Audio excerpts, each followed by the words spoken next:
I'm Will Mateo, Membership Experience Manager for the Australian Investment Council. And thank you for joining our webinar on early stage ventures that become unicorns. Today, we are joined by Adam Lindell, founder of Polar 993, and our distinguished guests from Emun and Lumiere Ventures. They will deliver insights into investment and portfolio strategies on finding and supporting the ever elusive unicorns. A few housekeeping points: your mics are on mute. However, if you would like to pose a few questions to the panel, please use your chat box to submit your questions. Over to you, Adam. Thank you, Will. Firstly, I'd like to thank the Australian Investment Council for arranging today's presentation and for hosting us for this interesting, exciting panel discussion. I welcome our two speakers from Israel. Today we're joined with Yael Zivka from 10D and Lumiere, together with Ger Roshwald from Emun.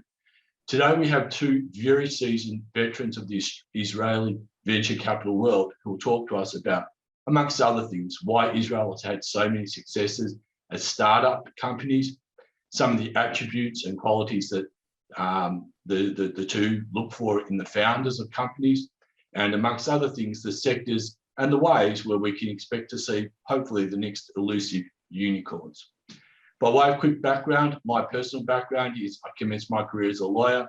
I have been in the funds management business for the last 15 years, and I'm the founder of Polar 993, which is a professional corporate trustee business, which provides trustee services to investment managers.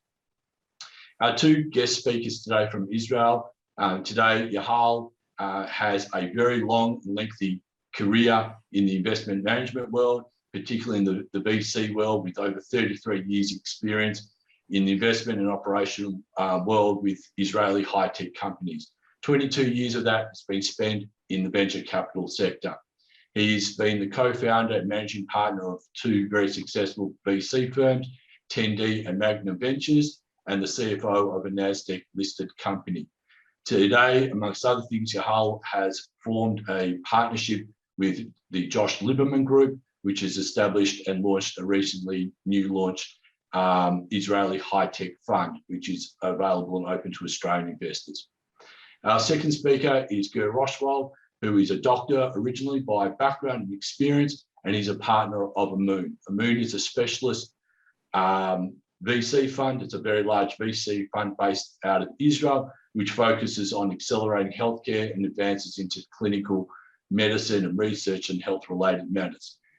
Ger has over 20 years experience in healthcare and investment career, and has had a very successful career, including being the CEO of several both private and public companies.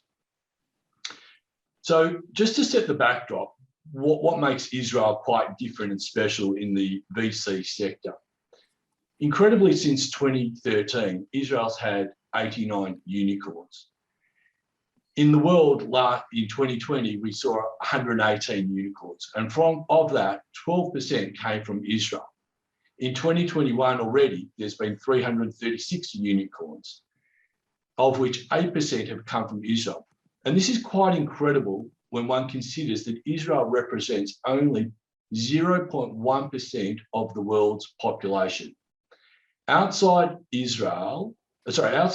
US, Israel is one of the largest pools and places of success for the establishment of unicorns. At present, the US represents about 55% of all the unicorns that have been established, and the remainder is effectively split between Israel, China, Europe, and the rest of the world. So in Israel, we see probably one of the largest concentrations worldwide on a per capita basis.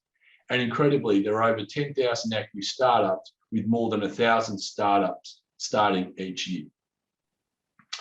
So I might sort of pose our first sort of panel discussion question to Ger.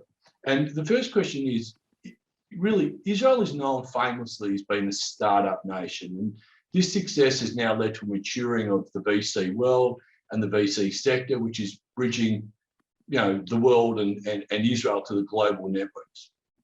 For you personally, why do you feel that Israel has been so successful in startups and establishing so many businesses that have flourished and become unicorns? Thank you very much, Adam, and I'd like to thank the council for the opportunity to be here today. Much appreciated. I think, just as a reminder, I work in the healthcare sector. So I think Yahal will also have some viewpoints from the non-healthcare sector on this one, but specifically from my viewpoint of the healthcare sector, I think it really comes from, if you will, three areas. The first is really sets of wonderful universities, Technion, Weizmann, Cuba University, with really phenomenal science. So I think that the great university culture here is very important. There's a sense of importance of education in the later years. The second thing that I would point out to is government support, which I think is really very important.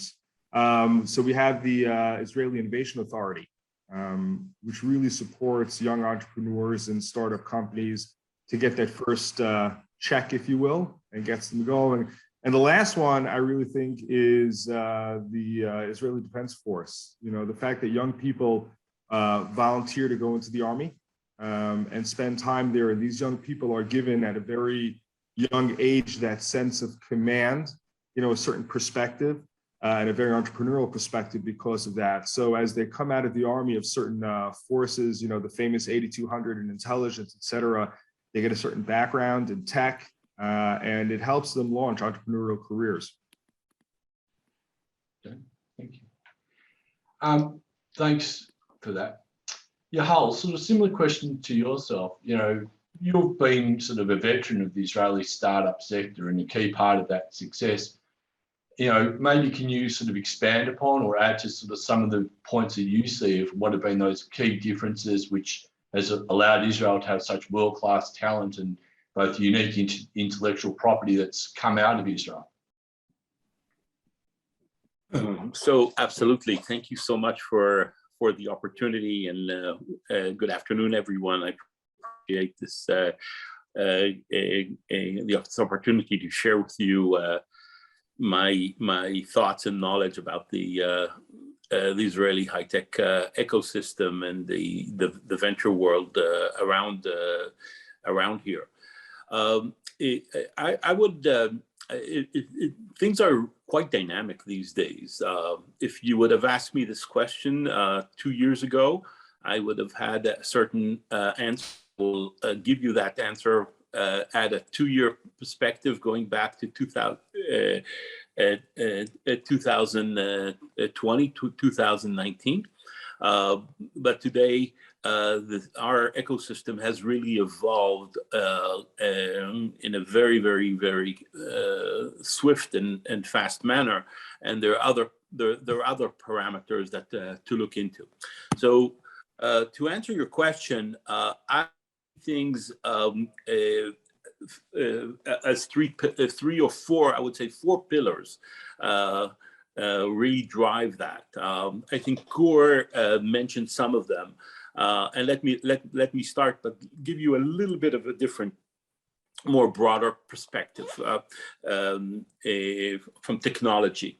The first has to do, as Gur indicated, a very, very strong academic capability. I call it the underlying asset, and the underlying asset is technology. But really, within technology, there is one single thing that you can highlight from my perspective, and that really drives the differentiation. And because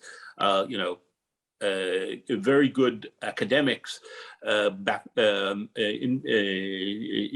universities you have in many countries. So that's not a real differentiation.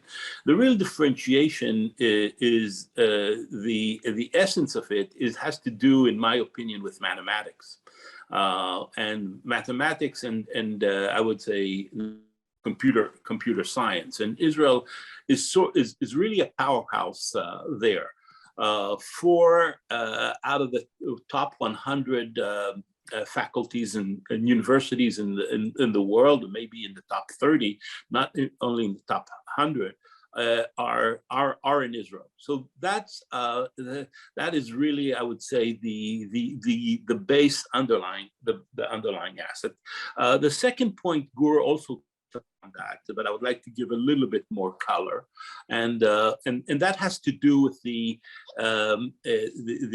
Israel Defense Forces, and basically what has been developed is a unique capability of thousands every year of youngsters at the age of 18 that are being groomed and trained by the Defense Department in technology with the most sophisticated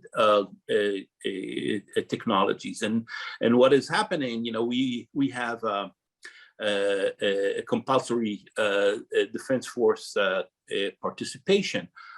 So it basically you get the whole spectrum of the population, and the best of the best are selected to go to the technology unit. So that is really, really unique. We're not familiar with any place else in the world that has that capability. Korea and Singapore have sort of copied this and are using some of the same capabilities. And this is really an unfair advantage. So think about a youngster that goes to 6, 7, 8, 10 years of his of the first years of his life, where he's very, very, very productive, and it does and develops a very, very unique, one-of-a-kind kind of systems. And this kind of experience is unparalleled anywhere else. Even the U.S. doesn't have that capability. So training groups like Talpiot program, which is an amazing, where they select the 25 smartest kids in every year and groom them to become leading technologists. So the military is one thing. The third thing has to do with multinationals. We have in Israel over 400 multinationals with R&D centers. So you would say, yes, in Australia and in the Britain, maybe we have more. However, these multinationals are doing very, very, very different things. Meaning, they everywhere else where what they do by and large is develop a localization of their parent companies or partnerships with local companies. In Israel, they develop one-of-a-kind, unique products that the CEO is dependent on them. And I can give you numerous examples, like take the first thing that you do with your iPhone. What do you do with your iPhone in the past couple of years? The first thing is face recognition. Face recognition on the of Apple is being developed in Israel. Intel, most of its product, I would say 40% of its product have been developed in Israel. I can go on and on of all the major things, and many of the products that you use on a day-to-day basis are being developed a few kilometers from me. And the fourth thing is culture. The culture here is of excellence. The culture here is of a driving for to make an impact on the world. It's a culture of entrepreneurship. It's a culture of really trying to do something very, very, very, very different. And it's also a culture of chaos. on many aspects. So when you blend all these things together, it's something that very, very unique. Now, all of that really creates creativity, innovation, and something for the venture world. And Israel works, the venture model in Israel works very, very well already for the past. Now here it will be 30 years since venture started. in Israel. So still relatively young, but along with the US and China, and in Israel, clearly the venture world works well. Now Europe and other places are joining that. Just to complement that, you asked about the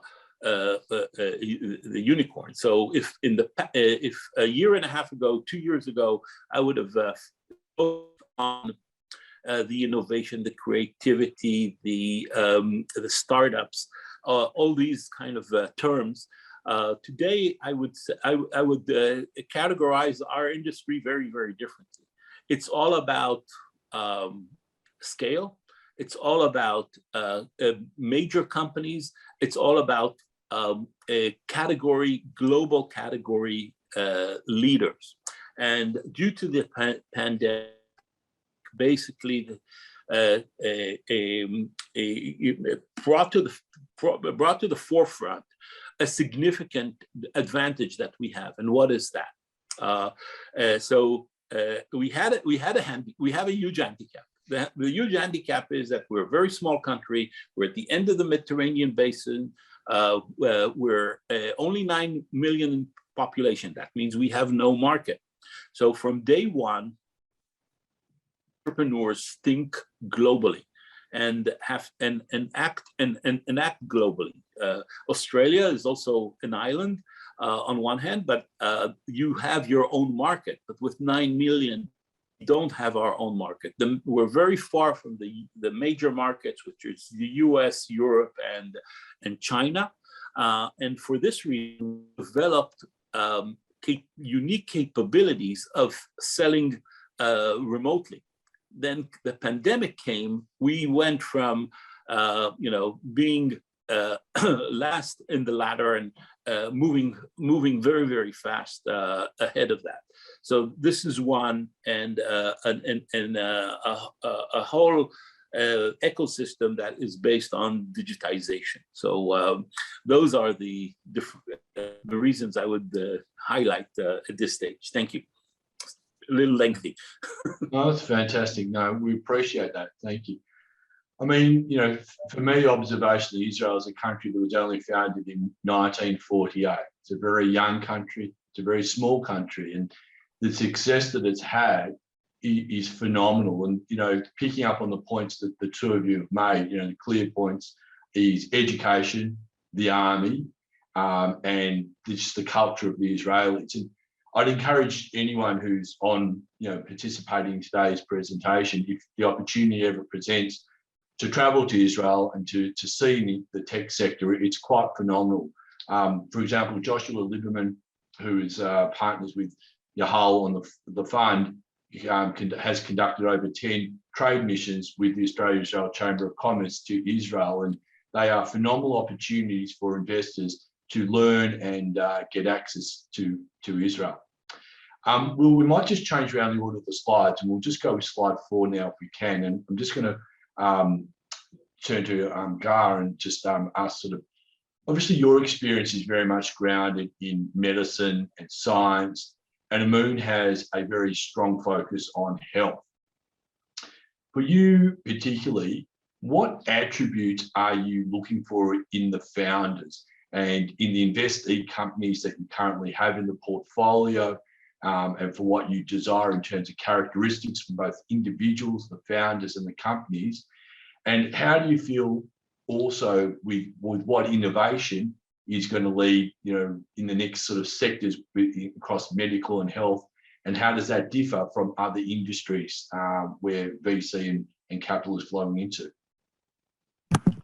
Thank you for the question. So I'm going to be a little cliched, and I'm going to tell you that the most important thing in any venture company is the management team. But it's really true. So 1, 2, and 3 on my list are good management. How you define good management is something we spend a lot of time thinking about. And for me, it's the ability to develop a relationship of trust, that you see that the entrepreneurs have their own relationships of trust, that they have a good network. It's a place to start, that they're out of the box thinkers, that they've even had a little bit of failure in life sometime and they've recovered from it. So I think these are all important elements. There are many more, but the first thing in a good investment is good management. Now, as you mentioned, I'm a healthcare investor. So the second thing is good science, right? That the science is understood. Now, I'm not a big fan of this concept of black box. You put something in on one end and on the outside, you get a positive response. Do it again, you get a positive response. If we don't have a good sense of what's going on in that black box, we're not that interested. And the third thing, again, so I'm a healthcare investor. Although we invest broadly across healthcare, digital devices, drugs, and diagnostics, in the case of a therapeutics company and a drug company, for example, I want to see that science replicates as you would expect in a human being, right? So animal models are great, they're important, but they're not humans. And so if that science is not replicating the way you expect, you have to wonder. And the last thing is really important is great syndicate. And so one of the things that I think AIMWIN has done really well is create global syndicates with US, European, and other investors. You have to bring deep pockets to the table of experienced operators and people who know the industry. So I think those are 4 important elements. I would give you an anecdotal example, though, about one of our companies, Sear, that was very successful. And when I talk about good management, how it sort of came about through networking, et cetera, one of my partners, Tomer Berkovitz, was speaking with Steve Israel at Korn Ferry. So he's the #1, at least in New York, one of the #1 recruiters for healthcare, biotech companies. And he said to him, once they had the relationship going, who's the one person I need to know, right? Just give me a name. I want to meet him. And he pointed to Omid Farkazad, who's the CEO of Sear, at the time, now the chairman, and said, go meet him. And he went, they met him. We ended up investing in his company when it was a $200 million company. In a year, I don't think it was even a year later, the company went public at a $2 billion valuation. So, you don't always work out the way you expect, but I think really finding top management is, again, key towards developing really great companies. Yeah. And do you feel sometimes when you meet the person, can you see that person that's got the edge, it's got that X factor? Do you think that's something you can feel quite easily with the potential managers that you're looking at companies to invest into? I don't know. It's an interesting question. I don't know if it's always easy, and it's not always one person, because the management is a team, right? So I think the CEO is key, don't get me wrong, but you want the rest of the team to really be supportive, and a team that works together and a team that can pivot, because in the end of the day, no business plan, survives contact with the market intact. Mm-hmm. Things are going to happen you don't expect, and you've got to be able to pivot and change. So you want a thoughtful management team. I do think that we've been pretty good at finding people who are great managers, but it's also something, I think, in the venture world, it's something that you figure out over time. And one of the ways to get success in the venture world, and this is on the venture side, not on the company side per se, is you back your winners, right? You have to recognize when things are not working out, and you have to stop an investment at that point. But with your winners, you keep putting more money in. To your point that you sort of made, that there's often that correlation between the success comes in the second and third iteration that founders have with their businesses, and sort of I think a large part is the resilience that CEOs and founders, and that ability to pivot and to navigate, and they learn those skills over the time. Thanks for that. Yahal, sort of over your career, you've had an extraordinary sort of achievement of being involved with an inordinate number of successful companies that have become unicorns, and it's quite astonishing with that. For yourself, what are the traits that you've identified in the founders and the managers that have driven their success, and is there one or two specific characteristics that you're looking to see and identify in the managers that you're willing to back? So thank you for the question. So a different perspective. I am an early stage investor, and Igor gave an example of Sear with where they came in at $1 billion valuation. I invest in single digits and teens and pre-money valuation, which is very, very different, because we have to take to the hundreds of millions or to the billion from there. So it clearly, as was mentioned, you know, the individuals, the team, and we've invested in single founder companies. However, the ideal is 2 or 3. I just came back from giving, you know, I had the honor of ringing the bell on the New York Stock Exchange last week with one of my companies. There, we had 6 founders. That's a little bit more challenging and different aspects. So we look for moldable, exceptional individuals on a global scale that have unique domain expertise on one hand, and have exceptional qualities. You mentioned resilience, perseverance, but business skills. We also look for not only the technology capability, the differentiation, but really very, very unique capabilities of leadership and other parameters. So we really look for individuals that shoot for the moon. Thank you. We're going to sort of move on, and we'll sort of talk a little bit about sort of flow of capital, and both where we sort of see capital both flowing from and capital flowing into new investment areas. By way of sort of, you know, what we're seeing at Polar is we are starting to see some large public companies that over the last 5 years or more have been making a lot of investments into non-core assets with sort of a growth mentality. One of the companies that we've been very fortunate to be involved with was Seek Limited in the establishment of the new Seek Growth Fund, which has been established by Andrew Bassett.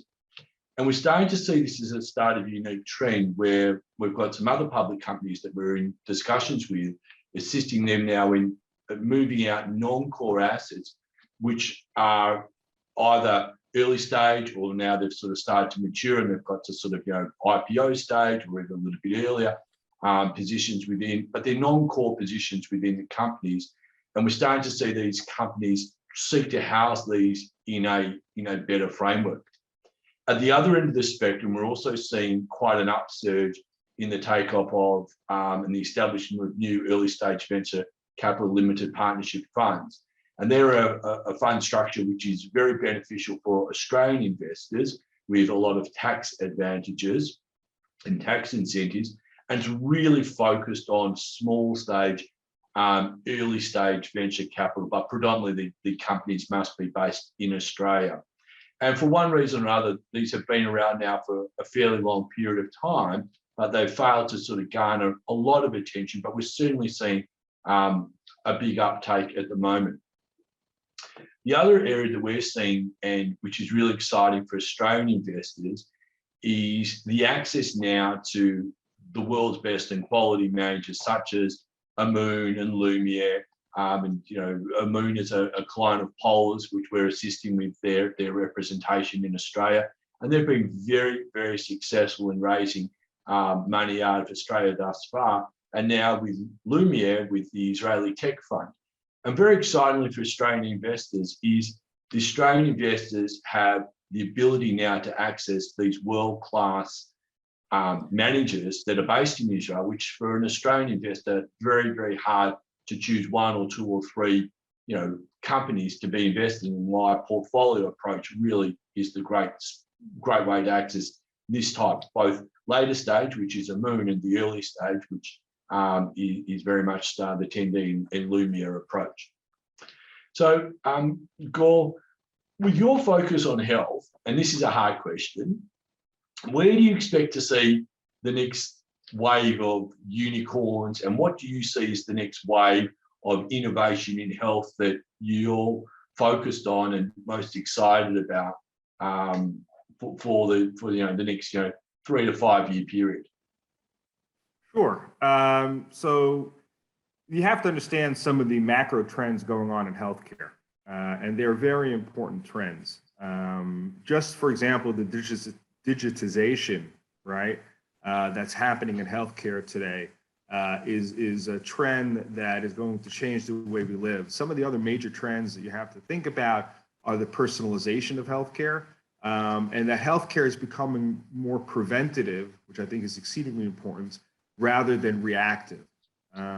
So with those things in mind, and actually it's interesting because it adds, from the healthcare point of view, a fourth element of why Israel is such a startup nation. There are over 2,000 healthcare startups in Israel, which is a little bit less than Boston and pretty much the same amount of San Francisco, just to put it in context.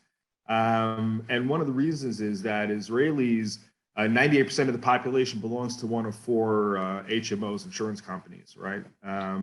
And all of those insurance companies have electronic medical records and have them for the past 20 years. So there's a tremendous repository of digitized healthcare information that can help think about finding solutions for them to these problems. Specifically, though, there are several areas that we look to invest.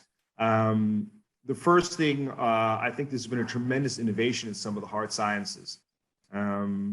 So one of those areas we look at is what we call the multi-omics. Everybody knows about genomics, right? We can all, used to be $1 million to get the human genome. Now it's down to $1,000 and, wait a few years and this could be $100. So the human genome is important. We've learned a tremendous amount, but you have to remember that genes become proteins eventually, right? Genes turn into RNA, which is now famous, thanks to some vaccines, and RNA become proteins. There were 20 to 25,000 genes in the human genome. There are over 100,000 proteins. So how do those genes translate into proteins? If you turn on a gene, what protein is being made? Being able to ask that question and answer it, which is something we can do much better now than we could 4 years ago, okay, is going to be a tremendous advance in science and is really going to help find new targets and new therapeutics. So we look at the omics. And there are other things besides proteomics, which is looking at proteins. We have metabolomics, which is how things are metabolized, the interactome, how do proteins interact with each other. These are all things that we can interrogate today that we couldn't do 5 years ago, or at least not as efficiently. So I think it's opening up tremendous new vistas and opportunities. So that's one area. The second area, everybody talks about cell and gene therapy. My specific viewpoint in cell and gene therapy is, the hot area is not so much, can I change a gene? That's important. Don't get me wrong. And there are a few, technologies that come out. But actually delivering that solution has become a bottleneck, both from the manufacturing side. So, contract manufacturing is actually quite interesting, but also just the delivery vehicle. How do you get the technology, the gene changer, the RNA, DNA, whatever it is you're dealing with, how do you get it to the cell that you want to get it to specifically? It's a tremendous problem. And so I think the whole cell and gene therapy area is very interesting. Digital diagnostics, I would call it, is another area. So I'm 53, not that anybody necessarily cares about that, but when you turn 45 to 50, you have to go get a colonoscopy, something I'm not so excited about. But the world is moving towards what we call liquid biopsies, which is the ability to take blood and find cancer or pre-cancer early. And it's going to change how we think about things. To put numbers in context, Yaha was very right that Israeli companies think about other markets very quickly when they start up. The United States in 2020 spent about $400 billion on oil. Okay, that's how much the oil energy of the United States costs. They spent $208 billion on cancer last year. Okay, so just to put in context, and for that matter, actually, we'll talk about a bigger problem, $330 billion on diabetes. Okay. The ability to find disease, find it early, and do something about it is going to make a tremendous difference. And the last one is synthetic biology or engineering biology. The ability to bring big data, computing, AI, to make the drug development process and the trial process more efficient, both from a time scale and more likely to succeed, is really going to change healthcare. And so we focus in that area. No, it's amazing. Yeah, it's very much that sort of targeted medical research that delivers, a very bespoke solution based on the individual's DNA and makeup profile and targeting that. Yahal, for yourself, obviously, Israel over the last almost 20 years now has sort of ridden through a number of waves of different sort of tech growth areas. The early stage was telecommunications, cyber, health now. For yourself, you've sort of ridden the wave and the crest of many of these different sectors. And where do you see that innovation wave coming from? And for you, where do you see the wave of the next, your next wave of unicorns stemming from? I think this is a very important question, especially in venture. And what do you on and also for LPs that participate in venture funds, and what's the strategy of the venture funds is. I started, as you had indicated, 22 years ago in venture, and my first professional venture fund. My background was communications. I was an operator, a financer, and an entrepreneur in the area of communications. I was fortunate to be part of the team that created basically the technology that we're using now on this event, Zoom. So 25 years ago, I was part of the team that created VoIP. I'm sure no one in the audience, or very, very few in the audience, is even realize that the origins of this was in Israel. An Israeli company that created a technology that is called VoIP, and on the basis of it, today, in a few generations thereafter, we have this amazing technology that we're using. So my first focus in Israel was in the 90s and the early 2000s, a powerhouse in communication. That all came from, by the way, it was all driven by defense-related and military. And a lot of the modems at the time that drove communication and were invented in Israel. But the key in venture is to know how to move to and see ahead of the curve. But not maybe 25, 30 years, but 5 to 7 years. Is a great crystal ball, but that's very, very difficult to do. But I was fortunate to listen to the entrepreneurs, and the entrepreneurs really tell you the story going ahead. And if you know how to connect the dots and really focus. So we are a generalist, but a generalist that has teams. And as I mentioned, my first fund was focused on communications. And then came second fund. I raised it based on a theme and strategy of communications. However, a year into the second fund, Steve Jobs came in and showed us the iPhone, but the whole ecosystem that he built. And that was the really transformational point. And I suddenly realized that from Israel, we can do, because of the App Store, we can do consumer. It was prohibitive on a financial point of view, the capital required to do consumer out of Israel so far away from the market. So I focused on that, and there some of my great success was. So Waze, I don't know if some of you use Waze. I was the first and the largest investor in Waze, but many other consumers. Targeted companies. Then, as you indicated, the cyber wave came, and what I would call even more enterprise software infrastructure. The following wave was in 2014. And what happened, that was really had to do with AI and really deep learning in 2014. And the focus was automotive. You know, I really focused on, and I built a whole ecosystem and helped to build a whole ecosystem on automotive. At the time, there were maybe tens of companies that addressed automotive. Today, there are now 600 companies that are addressing the automotive space. I would say that health is the next, but the real key issue is what else besides health. And there's so many, whether it's crypto, whether it's AR, VR, drones, you know, I can go on and on. And the key is what to focus. Most of them will come, but it has to come in the appropriate time frame.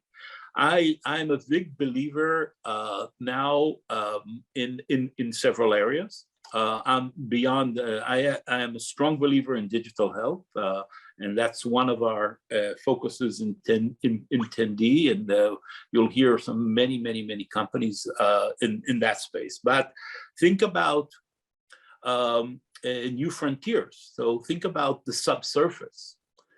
And now we are an investor in a company that is mapping the subsurface, but without penetrating the subsurface. Think about the underseas. Think about air and aviation, and think about space. Space is going to be huge, but the timing of that may be longer than the average venture fund. So it really is exciting, and being basically what I am as a company builder. You have to time the timing with the enterprise vision, and to see if these areas are going to be very significant. And what Eamon has done has focused on a certain area, and are masters of that. And this is for a generalist fund. It's a different strategy. You have to reinvent yourself all the time. Amazing. Okay, thank you, both of you. At this point, we'd like to invite questions from the audience, and I believe there's a Q&A that if you want to submit the questions, and then we'll filter them through. So if you please like to submit any questions to us. I think just as the questions come in, there's a follow-up question, Gore, that sort of maybe I'd like to ask to you, that you might be able to just elaborate to the extent that you can. One of the distinguishing points you sort of touched upon was the Israeli military and the grounding that the young kids in Israel have today from the military. I was wondering, maybe to the extent you feel comfortable, that you could sort of just elaborate a little bit on maybe some of the nurturing and the guidance that starts creating this sort of mindset in the Israeli youth that then leads them to become such successful entrepreneurs, and also gives them the courage to go out and be founders of startup businesses in new and exciting areas. Sure. So let me just start out by mentioning I'm actually American by background. So I didn't go through it myself. I do have a daughter that's in the Army right now, and I'm sort of going to give you a perspective from her point of view. She's 19. She's in an intelligence unit. And I think the fact that you're at a young age, you're given tremendous responsibility can be transformational. You know, we're thinking from a different point of view. You know, you're 18 or 19, you maybe just got your license to drive your car, and now you're driving a tank. Okay, and so the fact that you take people at a young age, you give them responsibility, and you have them do critical thinking, I think it'd be transformational for people. I also think they create tremendous networks. You know, just as an example, one of the managing partner of our fund and co-founder, Yair Shindel, he was the chief medical officer of the Israeli Navy SEALs, called Shayetet 13.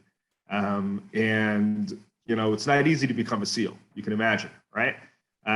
So, you know, his network of Navy SEALs, we get every year, we get another one or two of these guys who are tremendous, out of the box thinkers, endurance for business. You wouldn't believe what they will achieve. And so the network of being able to pluck from these great units, or to a point Yahal made earlier about Talpiot, the program that takes the 25, 30 best students in Israel a year and trains them in technology. So one of our co-founder, Marius Nacht, one of the co-founders of Checkpoint Software and one of our anchor investors, came out of Talpiot. His network provided us an opportunity to invest in a startup. It's a stealth startup, so I can't tell you much about it, in the genomic space, but it's currently valued at more than $3 billion. That network is tremendous. So I think the fact that at a young age you're given responsibility and tremendous teaching, and you can create a network is key towards some of the innovation that we're seeing happening. Amazing. If I may, like to even double down on what Gur has said. I mean, absolutely, the responsibility. I call it the ability to empower and the willingness to empower the young. And that is just, this is just amazing in terms of the culture of the military. And the culture of the military is discipline on one hand, but on the other hand, excellence. And what drives it is because we have to serve on a compulsory basis. The best of the best realize that they have to spend 3 years. So some of them say, okay, it's okay for us to spend 6 years or 10 years, but we're going to make the most out of it and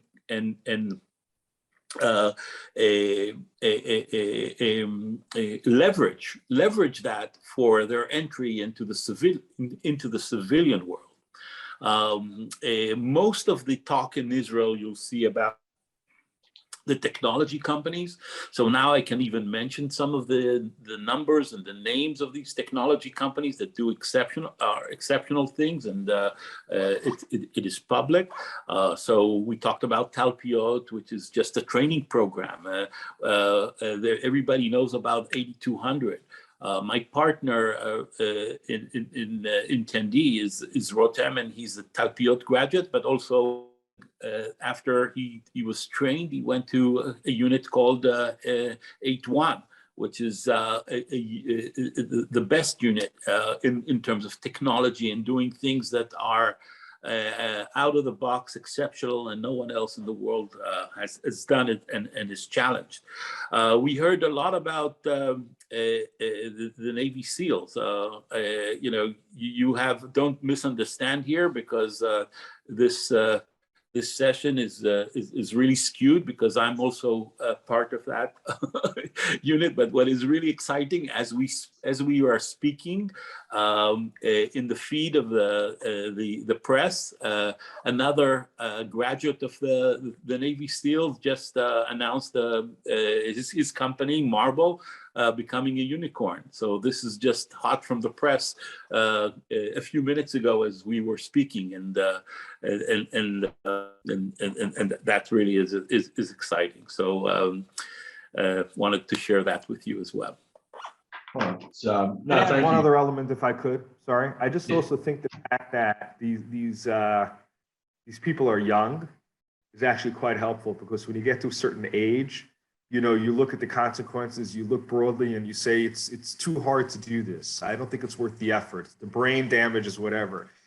Sometimes when you're a certain age, you don't even know you can't do something. And when you don't know you can't do something, you'll try and succeed. Whereas a lot of people will say, it's how do you get that energy of activation, and youth is important there. I've been lucky to have been able to go to Israel a few times in my life, and just observationally, the younger generation, the youth, the confidence and the maturity that they display is unparalleled to anything I've ever seen in the Western world. And a lot of that is geographically what surrounds them, the live for the moment kind of culture and attitude. We've got a couple of questions that have come in from the audience, so we'll sort of turn to some of those questions. First question, Yahal, has been directed to you, and it's a tough question. And it's actually from your lawyer who's acted for you on the fund with Josh Lieberman from Harry New, a partner at Hall & Wilcox. And Harry's question for you is, in your opinion, what is the biggest issue that the world needs that can be solved by technology today? Wouldn't call that the easiest of questions. So, the big question. I can think of so many, but fundamentally, I think there's so much to do on the health side, and technology, as Igor indicated and gave you just a glimpse into that. There's really amazing stuff that can be done and will be done, and we'll see huge transformation of elements in the healthcare space. Fantastic. The next question that's come in is coming from Patrick Delaney. And maybe, Gore, if you'd like to sort of respond first, and then Yahal will get you. Patrick's raised the question, and rightly saying that both yourselves have identified talent as a key driver of success. So I think that's very clear and evident. And Patrick's asking, how do you distill the characteristics that you look for in a successful entrepreneur? And have you been able to apply any science to this selection/identification? Or is it still largely gut feel? It's a very good question. It's a great question. Some answer is yes and no. So we do actually apply science to the question.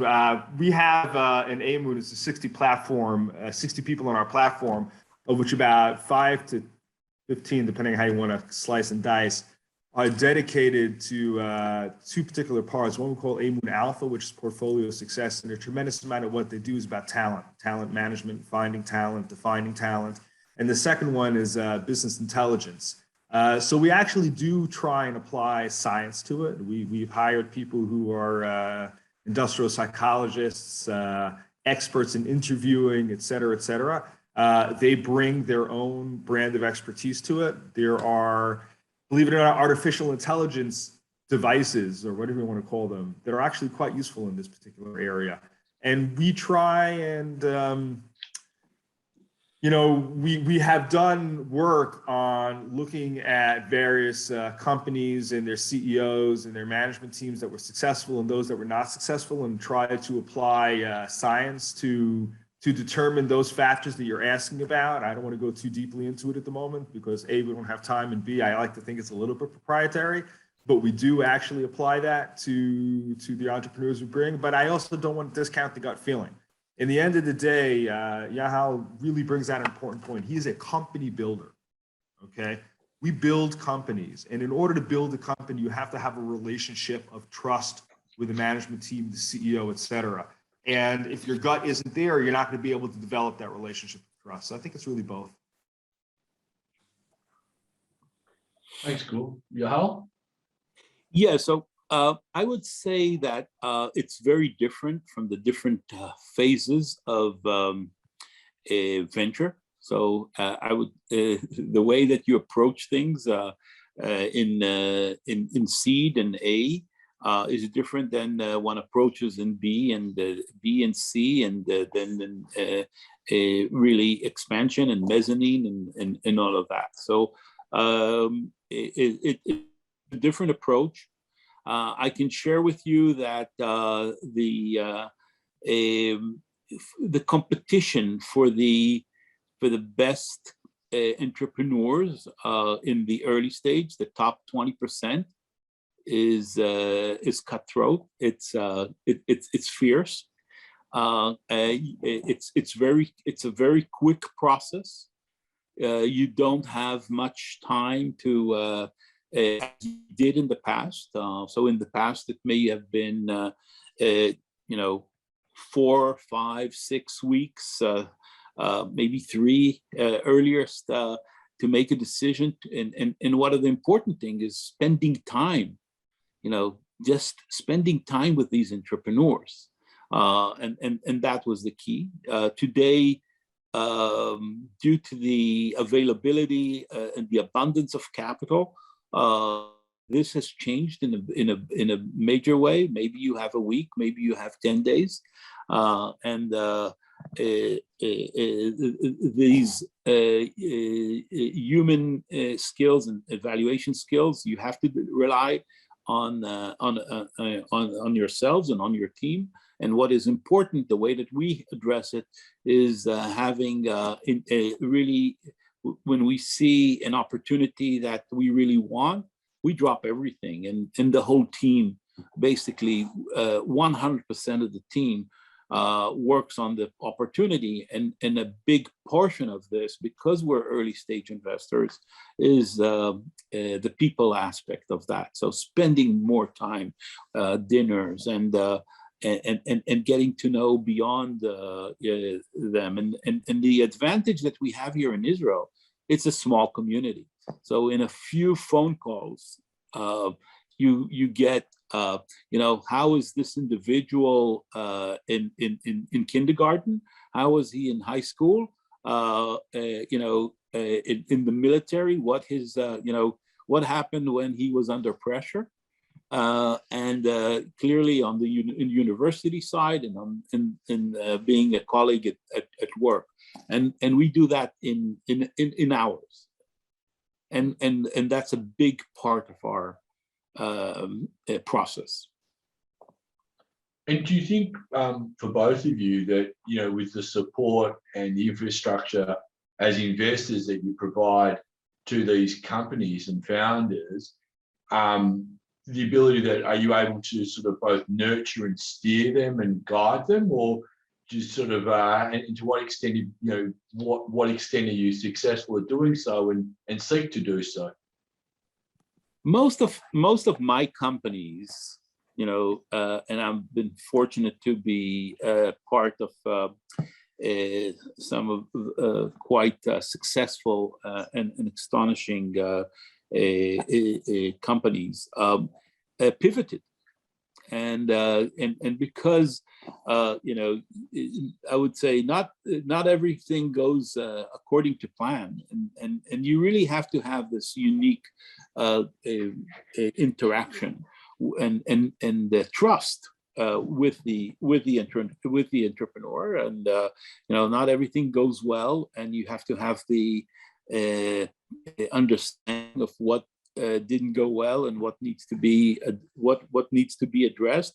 But really, people that listen, and do you have to deal with the technology? Do you have to deal with a business model?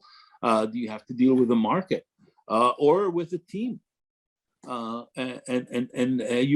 have to make those amendments and changes and quickly.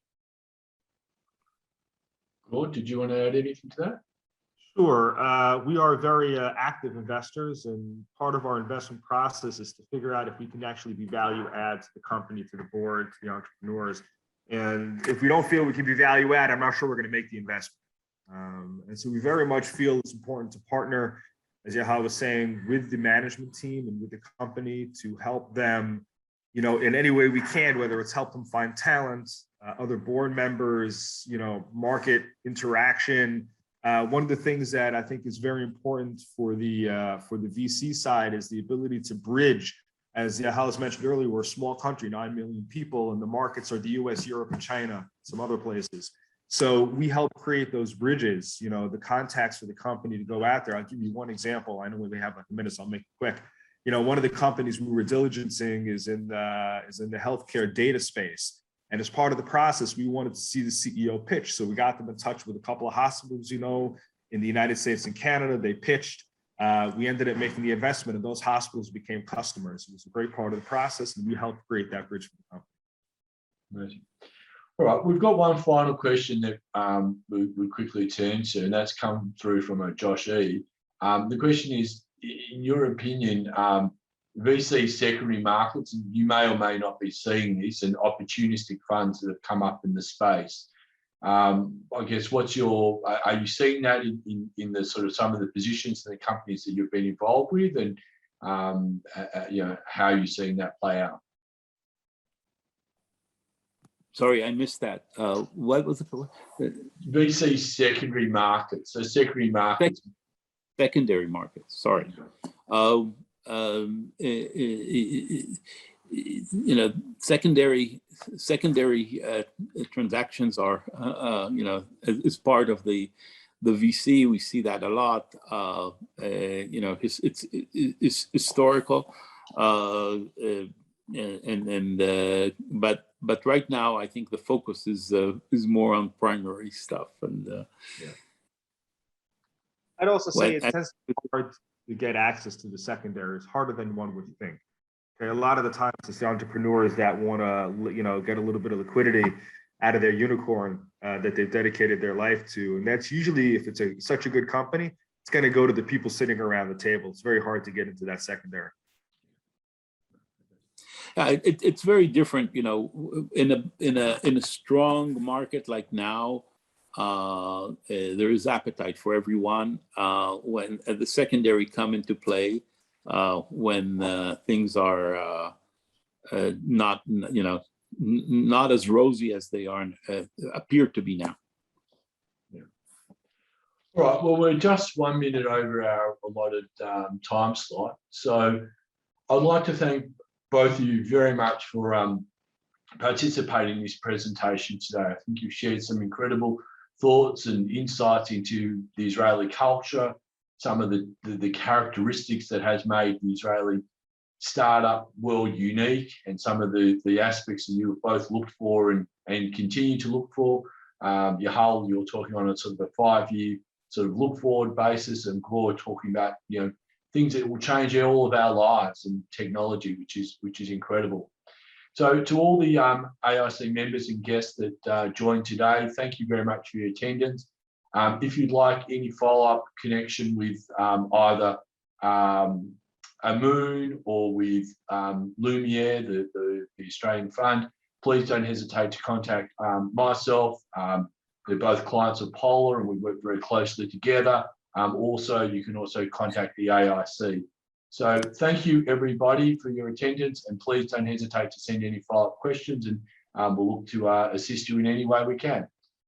Gentlemen, again, thank you very, very much for your time today. Thank you. Thank you.